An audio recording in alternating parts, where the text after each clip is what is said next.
এর রিমাস্টেলে আপনাদের স্বাগত জানাচ্ছি। আজ পাঠ করছি মানিক বন্দ্যোপাধ্যায়ের ছোট গল্প আত্মহত্যার অধিকার। পাঠে আছি আমি পংক্তি পরিমল। আজ থাকছে দ্বিতীয় পর্ব। লণ্ঠনে তেল আছে শ্যামা? শ্যামা একবার ভাবিল চুপ করিয়া থাকিয়া রাগ আর অভিমান দেখায়, কিন্তু সাহস পাইল না। একটুখানি আছে বাবা, জাল তবে। নিভা জিজ্ঞাসা করিল, লণ্ঠন কি হবে? সরকারদের বাড়ি যাব, ফের চেপে বৃষ্টি এলো দেখছো না? শ্যামা বলিল, দেয়াশলায় কোথায় রাখলে মা? নিভা বলিল, দেশলাই কেন, পিদিম থেকে বুঝি লণ্ঠন জ্বালানো যায় না? চোখের সামনে পিদিম জ্বলছে, চোখ নেই? নীলমণি বলিল, ওর কি জ্ঞানগম্যি কিছু আছে? নিজের মুখের কথাগুলো খচখচ করিয়া মনের মধ্যে বেঁধে এ যেন তেতো পাখির মতো অভাবগ্রস্তের মানানসই মুখস্থ বলিয়া ওড়ানো। বলিতে হয় নাই তাই বলা, না বলিলে চলে না। সত্য, কিন্তু আসলে বলিয়া কোনো লাভ নাই। 7 বছরের পুরনো লণ্ঠন জানানো হইল। নিভা মাথা নাড়িয়া বলিল, না বাবু, ছাতিতে আটকাবে না, আর একখানা কাপড় জড়িয়ে দে। দে তো সে মা, শুকনো কিছু দে তো। আর এক কাজ কর, 2-3টে কাপড় পুটলি করে নে, ওখানে গিয়ে সবাইকে কাপড় ছাড়তে হবে। আমার দোক্তার কোটা নিস। নীলমণি একটু মিষ্টি করিয়াই বলিল, হুঁকোটা নিতে পারবি শ্যামা? লক্ষ্মী মা আমার, পারবি? জল ফেলেই নে না, ওখানে গিয়ে ভরে নিলেই হবে। জলের কি অভাব, তামাকটুকু ফেলে যাস নে ভুলে। সব ব্যবস্থাই হইল। নিমুর কান্নায় কর্ণপাত না করিয়া তাকে টানিয়া হেঁচড়াইয়া দাঁড় করাইয়া দিয়া পিঠে একটা ছেঁড়া চটের বস্তা চাপাইয়া দেয়া হইল। দরজা খুলিয়া তারা উঠানে নামিয়া গেল।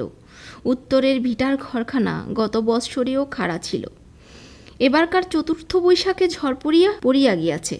সময় মতো অন্তত 2টো খুঁটি বদলাইতে পারিলেও এটা ঘটিত না।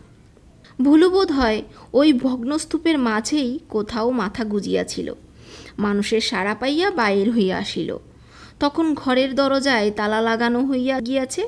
দরজা আশ্রাইয়া ভুলু সকরুণ কান্নার সঙ্গে কুকুরের ভাষায় বলিতে লাগিল, দরজা খোলো, দরজা খোলো।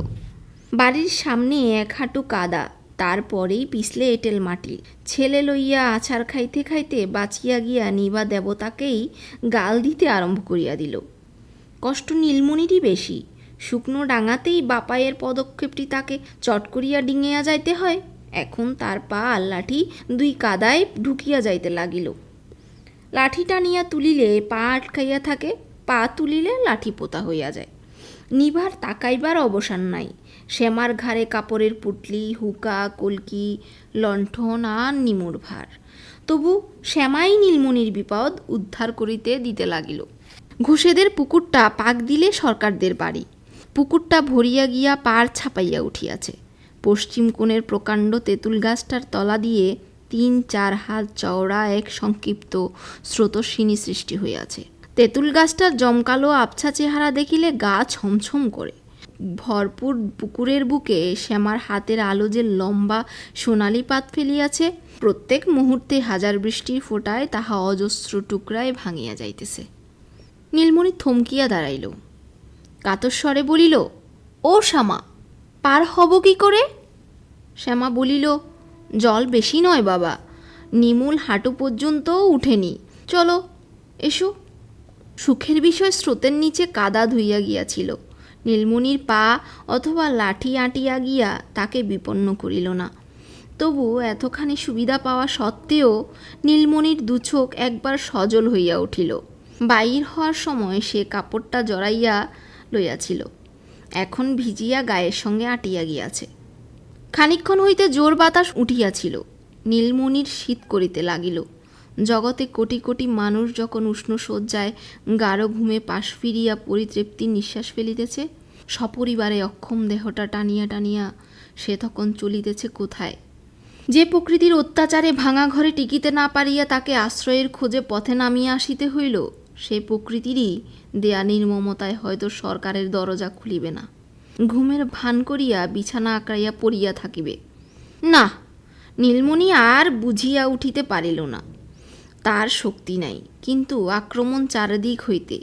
পেটের ক্ষুধা, দেহের ক্ষুধা, শীত, বর্ষা, রোগ বিধান আর অনিবার্য জন্মের বিধান, সে কোন দিক সামলাইবে? সকলে যেখানে বাঁচিতে চায়, লাখো মানুষের জীবিকা একা জমাইতে চায়, কিন্তু কাহাকেও বাঁচাইতে চায় না, সেখানে সে বাঁচিবে কিসের জোরে? স্রোত পার হইয়া গিয়া লণ্ঠনটা উঁচু করিয়া ধরিয়া শ্যামা দাঁড়াইয়া আছে। পাশেই ভরাট পুকুরটা বৃষ্টির জলে টকবক করিয়া ফুটিতেছে। নীলমণি সাঁতার জানিত না, কিন্তু জানিত যে পুকুরের পাড়টা এখন একেবারে খাড়া। একবার গড়াইয়া পড়িলেই অথই জল আর উঠিয়া আসিতে হইবে না। নিভা তাড়া দিতেছিল। শ্যামা বলিল, বাবা চলে এসো, দাঁড়ালে কেন? নীলমণি চলিতে আরম্ভ করিল। ডাইনে নয়, বায়েও নয়, সাবধানে একদম সোজা শ্যামার দিকে। হঠাৎ শ্যামা চিৎকার করিয়া উঠিল, মাগো, সাপ! পরক্ষণেই আনন্দে গদগদ হইয়া বলিল, সাপ নয় গো, সাপ নয়, মস্ত শোল মাছ ধরেছি বেটাকে। ইহ, কি পিছল! তাড়াতাড়ি আগাইবার চেষ্টা করিয়া নীলমণি বলিল, শক্ত করে ধর, দুহাত দিয়ে ধর, পালালে কিন্তু মেরে ফেলবো শ্যামা। সরকাররা বছর 3 দালান তুলিয়াছে। এখানে 12-14 সকলে বাড়ি বাড়ি গিয়া পাগল বলে, বেশ হয়েছে না? দোতলায় 2খানা ঘর তুললে বাস, আর দেখতে হবে না। অনেকক্ষণ ডাকাডাকির পর সরকারদের বড় ছেলে বাহিরের ঘরের দরজা খুলিল। বলিল, ব্যাপার কি, ডাকাতি নাকি? নীলমণি বলিল, না ভাই, আমরা ঘরে তো টিকতে পারলাম না ভাইয়া, সব ভেসে গেছে। ভাবলাম তোমাদের বৈঠকখানায় তো কেউ শোয় না, রাতটুকু ওখানেই কাটিয়ে আসি। বড় ছেলে বলিল, সন্ধেবেলা এলেই হতো। নীলমণি কষ্টে একটু হাসিল। সন্ধ্যায় কি বৃষ্টি ছিল ভাই? দিব্যি ফুটফুটে আকাশ, মেঘের চিহ্ন নেই। রাত দুপুরে হঠাৎ জল আসবে কে জানত? নিভা ছাতি বন্ধ করিয়া ঘুমটা টানিয়া দিয়া দাঁড়াইয়াছিল। মাসিকের ছবি সদ্য স্নাতার অবস্থায় পড়িয়া শ্যামার লজ্জায় মা রঙ্গে মিশিয়া গিয়াছে।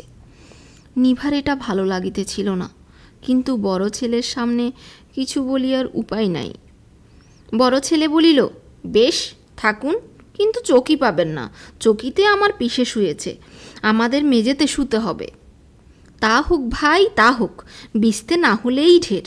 একখানা কম্বল টম্বল ওই কোণে চট আছে তো। বড় ছেলে বাড়ির মধ্যে চলিয়া গেল। নীলমণি ঝাঁঝালো হাসিয়া বলিল, দেখলে, তখন বলেছিলাম শুধু মারতে বাকি রাখবে। নিভা বলিল, ঘরে যে থাকতে দিয়েছে তাই ভাগ্যি বলে যেন। নীলমণি তৎক্ষণাৎ সুর বদলাইয়া বলিল, তা ঠিক। ঘরে অর্ধেকটা জুড়িয়া চৌকি পাতা। বড় ছেলের পিষে আগাগোড়া চাদর মুড়িয়া দিয়া তাহাতে কাত করিয়া শুইয়া আছে। শ্যামা লণ্ঠনটা মেঝেতে নামাইয়া রাখিয়াছিল বলিয়া চৌকির উপরে আলো পড়ে নাই। তবু এবাড়ির আত্মীয়কেও ফরাস তুলিয়া লইয়া শুধু শতরঞ্জির উপর শুইতে দেয়া হইয়াছে। এইটুকু টের পাইয়া নীলমণি একটু খুশিই হইল। বড় ছেলের পিষে আপনার লোক, সে যদিও ওরকম ব্যবহার পাইয়া থাকে, তবে তারা যে লাথি ঝাঁটা পায় নাই, ইহাই আশ্চর্য। চারিদিকে চাহিয়া নীলমণির খুশির পরিমাণ বৃদ্ধি পাইল। সুখসজ্জা না জুটুক, নিবাদ শুষ্ক মনোরম আশ্রয় তো জুটিয়াছে। ঘরের একদিকে একটি মাত্র ছোট জানালা খোলা ছিল।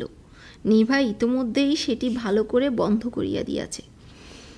বাস, বাহিরের সঙ্গে আর তাদের কোনো সম্পর্ক নাই। আকাশটা আজ এক রাত্রেই গলিয়া নিঃশেষ হইয়া যাক, ঝড় উঠুক, শিল পড়ুক, পৃথিবীর সমস্ত খড়ের ঘরগুলা ভাঙিয়া পড়ুক, তাও তারা টের পাইবে না।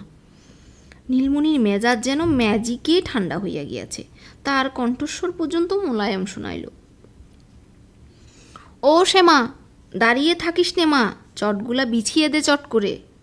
একটু গড়াই, আহা, ভিজে কাপড়টা ছেড়েই নি আগে। মারামারির কি আছে? এতক্ষণ গেল না হয় আরও খানিকক্ষণ যাবে। ওগো শুনছ, দাও না খোকাকে চকির এক পাশেই একটু শুইয়ে দাও না, দিয়ে তুমিও কাপড়টা ছেড়ে ফেলো। গলায় নামাইয়া ফিসফিস করিয়া বলিল, ভদ্রলোক ঘুমোচ্ছেন, অত লজ্জাটা কিসের শুনি?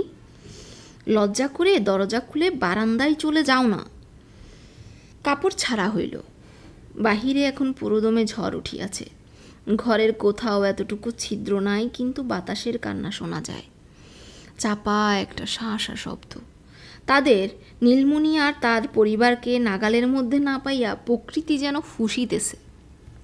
নীলমণির মনে হইল এইরকম শাসানো পঞ্চভূতের মধ্যে যার ভাষা আছে সে ক্রুদ্ধ নিঃশ্বাস ফেলিয়া বলিতেছে, আজ বাঁচিয়া গেলে, কিন্তু কাল কাল কি করিবে? পরশু, তারপর দিন, তারও পরের দিন। শ্যামা চট বিছাইতেছিল। মাগো, কি গন্ধ! নিভা বলিল, নে, ঢং করতে হবে না, তাড়াতাড়ি কর। নিভা বলিল, ঝেড়ে ঝেড়ে পাতো না। না না, ঝাড়িস না, ধুলোই চারদিক অন্ধকার হয়ে যাবে। নিভা ছেলেকে স্তন দিতেছিল। কথাটা শেষ করিয়াই সে ধমক মারিয়া চকির দিকে পেছন করিয়া বসিল। নীলমণি চাহিয়া দেখিল বড় ছেলের পিঠে চাদর ফেলিয়া চকিতে উঠিয়া বসিয়াছে। লণ্ঠনে স্থিমিত আলোয় পিসের মূর্তি দেখিয়া নীলমণি শিহরিয়া উঠিল। একটা সব যেন সহসা বাঁচিয়া উঠিয়াছে। মাথার চুল প্রায় ন্যাড়া করিয়া দেওয়ার মতো ছোট ছোট করিয়া ছাটা। চোখ যেন অর্ধেকটা ভিতরে চলিয়া গিয়াছে। গালের ঢিলা চামড়ার তলে হাড় উঁচু হইয়া আছে। বুকের সবগুলা পাঁজর চোখ বুঝিয়া গোনা যায়। বুকের বাঁ পাশে ঠিক চামড়ার নিচেই হৃৎপিণ্ডটা ধুকধুক করিতেছে। পিসে নিঃশ্বাসের জন্য হাঁপাইতেছিল। খানিক পরে ক্ষীণস্বরে বলিল, একটা জানালা খুলে দিন। নীলমণি সভয়ে বলিল, দে তো শ্যামা, জানালাটা খুলে দে। শ্যামা আরও বেশি ভয়ে ভয়ে বলিল, ঝড় হচ্ছে যে বাবা। হোক, খুলে দে। শ্যামা পশ্চিমের ছোট জানালাটি খুলিয়া দিল। ঝড় পূব দিক হইতে বহিতেছিল। মাঝে মাঝে এলোমেলো একটু বাতাস আর ছিটে ফোটা একটু বৃষ্টি ঘরে ঢোকা ছাড়া জানালাটি খুলিয়া দেওয়ার বিশেষ কোনো মারাত্মক ফল হওয়ার সম্ভাবনা ছিল না। কিন্তু ভীরুনি বা ছেলের গায়ে আরেক পরত কাপড় জড়াইয়া দিল। পিসে বলিল, ঘুমের ঘোরে কখন চাঁদের মুড়ি দিয়ে ফেলেছি, আর একটু হলেই দম আটকাতো। নীলমণি জিজ্ঞাসা করিল, আপনার অসুখ আছে নাকি? পিসে ভর্ৎসনার চোখে চাহিয়া বলিল, খুব মোটা সোটা দেখছেন বুঝি? অসুখ না থাকলে মানুষের এমন চেহারা হয়? 4 বছর ভুগছি মশায়, মরে আছি একেবারে। জম্বেটাও কানা, এত লোককে নিচ্ছে, আমায় চোখে দেখতে পায় না। যে কষ্টটা পাচ্ছি মশায়, শত্রুও যেন। ব্যাপারটা কি? পিসের আগিয়া বলিল, টের পান না? এমন করে শ্বাস টানছি, দেখতে পান না? পাবেন কেন? আপনার কি? যার হয় সেই বোঝে। পিসে বলিল,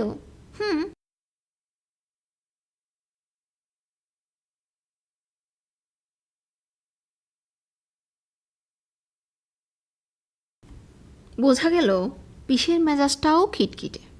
নীলমণি নম্রভাবে সান্ত্বনা দিয়া বলিল, আহা, সেরে যাবে, ভালো মতো চিকিৎসা হলেই সেরে যাবে। পিসে বলিল, সারবে, আম কাঠের তলে গেলে সারবে। চিকিৎসের কি আর কিছু বাকি আছে মশাই? ডাক্তার, কবরের জল পড়া কিচ্ছুটি বাদ যায়নি। আর 4 বছর ডাঙায় তোলা মাছের মতো খাবি খাচ্ছি, কোনো বেটা সারাতে পারলেও। কথার মাঝে পিসে হাফসের মতো শ্বাস টানে। একবার থামিয়া গিয়া ডাঙায় তোলা মাছের মতো চোখ কপালে তুলিয়া খাবি খায়। নীলমণির গায়ে কাটা দিতে লাগিল।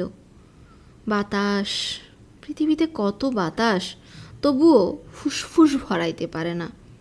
অন্নপূর্ণার ভাণ্ডারে সে উপবাসী। 50 মাইল গভীর বায়ুস্তরে ডুবিয়া ও দম আটকাইল। পিসে বলিল, কি করে জানেন? বলে, ভয় কি সেরে যাবে? বলে, সবাই টাকা নেই চিকিৎসা করে, শেষে বলে, না বাপু, তোমার সারবে না, এইসব ব্যারাম সারে না। আমি বলি, ওরে চোর ডাকাত ছুচোর দল, সারাতে পারবি না তো মেরে ফেল, দে মরবার ওষুধ দে। উত্তেজনায় পিসে জোরে জোরে হাঁপাইতে লাগিল। নীলমণি কথা বলিল না। তার বিনিদ্র আরক্ত চোখ দুটি কেবল মিটমিট করিয়া চলিল। তেল কমিয়া আসায় আলোটা দপদপ করিতেছে, এখনই নিভিয়া যাবে।